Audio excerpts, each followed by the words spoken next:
Whether it's about stripping of titles, being snubbed by the family, or caught up in some ostensible fake news publicity, for someone, or rather some two people that say that they want to maintain their privacy and stay out of the media, Prince Harry and Meghan Markle seem to find their way back into it one way or another every 5 minutes, it would seem. Sometimes whether it seems that they've put it there themselves and been criticised for it, or they end up there anyway. So in this video, 2 or 3 of those stories that have been sent to me and you've asked me to talk about, so here we are talking about them. We're here on Black Belt Secrets. Please do subscribe to the channel. Let's get into it. So this is really bizarre because, as I say, for two people that want to, or they say they want to maintain their privacy, this seems to do anything but. But this is now not just affecting them. And you might find this fair, unfair, or whatever, but I'm not one to tell you what to think. I'm just going to tell you what's in the news. Let's take a look at this here, shall we? So Meghan Markle and Prince Harry not invited to the King's birthday parade, Trooping the Colours, which is today, along with the claim that he won't even speak to Harry. Now, this is the 3rd year in a row that they've not been invited, which sort of sends you some signals that this is a real tension in the family. And that's not surprising, given all of the publicity, bad publicity, that they've put out about the royal family, which I think unquestionably has damaged their reputation and damaged the familial connection with them and the rest of the royal family. So King Charles' official birthday celebrations today, Trooping the Colours. You can probably see that all over the TV. Even if you're not in the UK, obviously you can see that on the TV somewhere. And obviously this is one of the most famous royal family high-profile events throughout the year. And this has now set quite the pattern, because the last time that Prince Harry and Meghan Markle attended was back during Queen Elizabeth's Platinum Jubilee in June 2022. But even then, they were somewhat isolated from public view. They were in another room alongside other non-working royals, not taking place in the traditional celebrations, not on the balcony for the famous balcony appearance.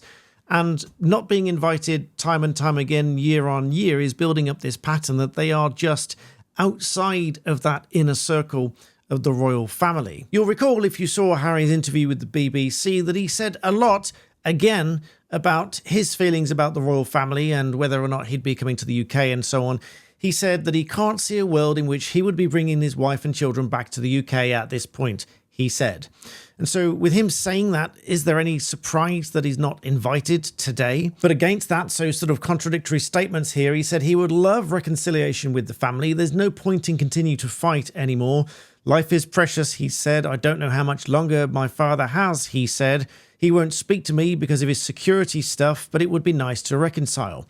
But again, after everything he's done and said, particularly about not wanting to come back to the UK, fighting the Home Office on the security and everything else, it's hardly surprising that there are tensions in the family. Now, I don't like tensions in the family. I did a good couple of years stint of work in the family courts as a barrister in my early practice, so I can tell you that family disputes can get really heated most of the time. And all of this, of course, has to make you wonder whether they are really taking stock of their international reputation via what they're being invited to, what they're not being invited to, how their communications are being received by the public. For example, the aftermath of Harry's interview with the BBC resulted in the BBC admitting to a lapse in their, quote, usual high editorial standards over the Radio 4's programme where they broadcasted this interview with Prince Harry, admitting that they failed to include any responses from the Home Office and Buckingham Palace in response to the allegations that he made. And in essence, what that really means is that of all broadcasters, the BBC should be absolutely impartial, particularly when reporting on somebody like Prince Harry. And in doing so, they should invite comment from whomever he is making these comments or allegations against, in this case, the Home Office and Buckingham Palace, via the rest of the royal family, and give them the right of reply so that they are broadcasting not just a one-sided view, but giving a balanced view, both sides of the story, and inviting them both, or at least the comments of the other party, into the programme. They didn't do that on this occasion, and they admitted to, quote, a lapse in their usual editorial standards. And given that all of that was about Harry's legal challenge against the Home Office about his security, one might expect that it would have been covered more impartially, more in detail, and at least invite comment from the Home Office in response to those allegations. That, of course, followed by the highly questionable, to say the least, choice of Meghan Markle to release the video that everybody then jumped on to question whether it was real or not. Some people saying that it was a ridiculous thing to suggest that it might have been fake, but actually not so ridiculous when you really look into it, because as bizarre and far-fetched as it might sound that it might have been a fake video, it actually doesn't seem to be that ridiculous a question to ask. But all of these things resulting in several of their staff members leaving and the appointment of a new chief communications officer. This does beg the question whether they are trying to do yet another revamp, another reload, restart to try to fix their reputation.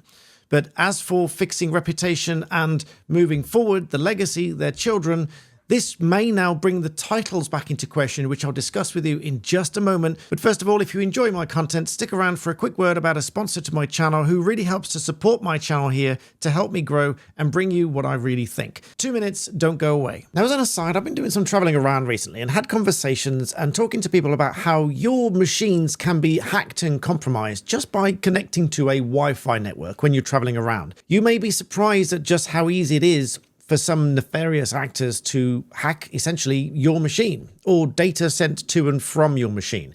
So allow me to give you a couple of ways that this happens and then what you can do about it. And the first one is data interception. Now, believe it or not, some unsecure Wi-Fi networks transmit data in plain text, allowing attackers to use various tools that I won't tell you about. I know what they're called, but I won't tell you about them, to sniff out and intercept these data packets so they can read sometimes your plain text passwords and login credentials and things like that. They are often done as part of a full-on man-in-the-middle attack, which I'll come to in a minute, but the unsecured Wi-Fi networks just allow some people, if so minded, to read the data that you put into websites. Now, straight away, that sounds really dangerous, does it not?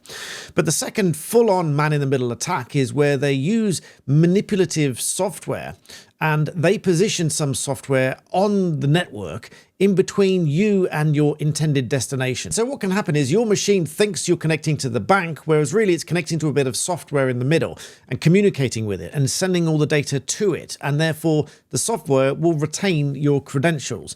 That's a man-in-the-middle attack. And finally, a combination of all these, sometimes referred to as an evil twin attack, where they use a fake Wi-Fi network that looks like, say, hotel guest or whatever.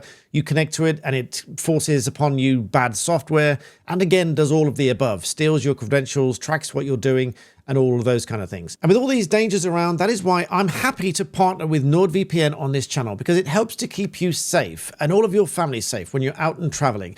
It will prevent you from connecting to malicious websites, it will prevent you from downloading malicious software, and when you connect to Wi-Fi networks, you'll know that all of your devices are safe and shielded and encrypted from this malicious communication. You get 4 months extra free using my unique link, nordvpn.com/blackbeltsecrets. The link is in the description below, and of course you get a 30-day money-back guarantee, but you will know that all your devices and all your family are secure when you're out and on your travels, connecting to Wi-Fi networks, so that you don't compromise your banking and all sorts of other apps when you're out connecting to them on the move. And if the security wasn't quite enough to tempt you to try NordVPN just yet, take a look at the state of this Express website. I'm sorry, Express, but you got far too many adverts on there. I know, ironic, because this is kind of an advert, but watch what happens when I bring NordVPN on screen. Click Quick Connect. It connects in seconds. I move it aside and then I refresh this page here. Watch all those adverts disappear, and now I can read it very cleanly and clearly without all the interruptions of those adverts. So visit nordvpn.com/blackbeltsecrets for your 4 months extra free, and thanks to NordVPN for sponsoring this video. So back to it, and this is really quite explosive. Now, we've been talking about titles and the use of HRH and such things for quite some time now, but what people haven't talked about quite as much is that of their children. And now I read in the Daily Beast that William might be, as they put it, torpedoing Meghan and Harry's plan to keep their children royal. I substitute the word because I don't like the word kids, but that's just me. It says here, Prince William will strip his exiled brother, Prince Harry's children, of their HRH titles when he becomes king. after a provocative briefing by the exiled royal flabbergasted royal insiders. This apparently was tucked away somewhere in The Guardian about 10 days ago, which reported that The Guardian understands that Prince Harry wants to keep the HRH titles for his children, so that when they grow older, they can decide for themselves whether they want to become working royals or stay out of public life. Now, they do pick up on a bit of wording here, which I've used many times now. The formulation "The Guardian understands" is often used by newspapers to report on background of briefings by authorized persons such as PR teams or the person themselves. Now, I've said this many times before, a source close to, or we understand that. It's usually from someone within the circle, within the family, a PR team, or indeed the person themselves. I would not be at all surprised if Meghan or Harry were ringing up someone at The Guardian or someone that knows someone at The Guardian or so on and feeding them this information. I wouldn't be surprised if they have a direct line to some of these news companies and they ring up and they say, here's what I'd like you to print, or here's what I authorize you to print, or did you know about this? You might want to talk about that. Just like there's lots of different stories that you might build up contacts in the press, you might become friendly and familiar with them, and you can send them little stories here and there. I've had journalists and reporters and statisticians at places like Sky, The Telegraph, The Times, The Express, various places sending me bits and pieces, or I send them bits and pieces, and I help with articles. I assisted with an article in the Daily Mail just the other day where an NHS trust was, in my view, indirectly discriminating against children just because they go to a private school, which I think is utterly ridiculous. But anyway, I think that very often these stories are fed through to the newspapers, and this might be one such story. It says the line about the HRH, His or Her Royal Highness, was not widely noticed by individuals in the royal circle, but it was flagged by the Daily Mail's Richard Eden this week after it flew around the Royal Friends WhatsApp groups. Reactions on the whole veered between dismissive and flabbergasted. Apparently, one friend of Prince William told the Daily Beast that William obviously isn't going to hire Archie and Lilibet. This is just trolling on the part of Harry and Meghan. It's actually hilarious that no one even noticed it for 10 days until the Mail did. The idea that somehow having a vestigial HRH as a baby later entitles you to be a working royal is beyond parody even for them. It says Harry and Meghan were asked by the Queen to stop using their HRH titles and agreed. Obviously, any reasonable person would understand that would mean your kids don't use them either. The simple fact is that Meghan has gone back on the deal by using her HRH. It's a straightforward betrayal of the deal. And if she now intends to start parading the kids as HRH to aggrandize herself, it just adds to the case to remove them legally altogether. So all of this very strange once again that so many of these things keep popping back into the news and the press when they wanted to live private lives, and that was the reason that they said that they left, to not be working royals, to live in private, to maintain their privacy and not have these stories in the media. But they wouldn't get there if they weren't doing interviews, fighting the government, and somehow this information feeding its way back into the press. And whatever their plan is, and however it got into the news about their children continuing to use the HRH titles, no one really knows for sure. All we do know for sure is that we'll find out at some point in the future. And that might be directly from the royal family. Although we don't hear much, but when we do, it's normally quite authoritative and a little bit hard-hitting. So that at least will bring some clarity. So let me know what you think about any of that in the comments. I think it's quite bizarre and quite ironic, frankly, that these keep finding their way back into the press one way or another.